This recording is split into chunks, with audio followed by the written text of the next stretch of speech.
Hi, this is Dr. John Bergduff, and this is the second of 4 videos on rigid motions, transformations of a two-dimensional object in the plane that preserve both shape and size. The first of those rigid motions was translation, which we've already seen, and in this video, we're going to talk about rotation. Now, when you talk about rotation, there has to be an object that you wish to rotate. And you may remember from the first video, this little triangle with the face on it is Spike. That's his name. So we're going to rotate Spike. We also need a point around which he is going to be rotated, called the center of rotation. That's going to be this point that I've written down here. The entire figure will rotate around that point, center of rotation. And finally, you also need to have a degree measure that's going to illustrate to what degree this is going to be rotated. I am going to rotate Spike 60 degrees. And when we say that we are going to rotate an object 60 degrees, we might say clockwise or counterclockwise. If we just say 60 degrees, that's understood to be 60 degrees counterclockwise. So let's illustrate how we're going to do this. What I'm going to need to do to be able to get that concept of a rotation of 60 degrees is first I'm going to need to start with my center of rotation and draw a little line segment. I just draw it horizontally. It doesn't have to be horizontally, but draw a line segment on your paper like that. Now what we're going to do is take some tracing paper and overlay that over what we have so far. And I am going to copy both Spike and the center of rotation and this little line segment that I drew in. So I'm going to make sure I know where that point is. I'm going to copy over that line segment. And I'm also going to trace Spike. I'm going to be a little more careful than I was on the first one, make him just look more beautiful. This way.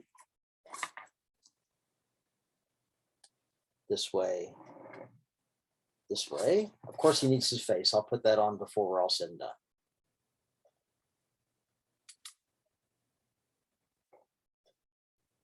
Now, to get the 60 degrees, I am going to need a protractor to help me illustrate what that 60 degrees is. I am going to locate the center of that protractor right along this line, as you can see, kind of make it nice and level here. Then what I can do, and this takes a little bit of practice, leaving the underlying original paper where it is, I'm going to turn the line that I drew, keeping the center of rotation lined up until the angle that I create is 60 degrees.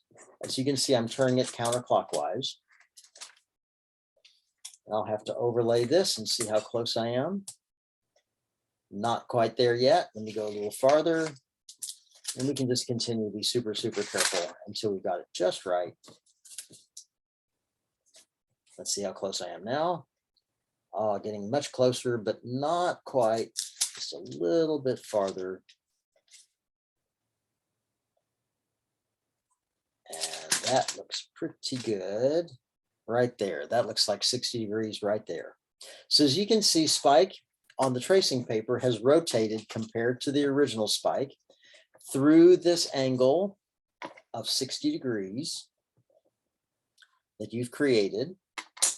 Now, to get Spike on the paper, what you'll need to do is you'll need to take the template of Spike that I had already created on some cardstock.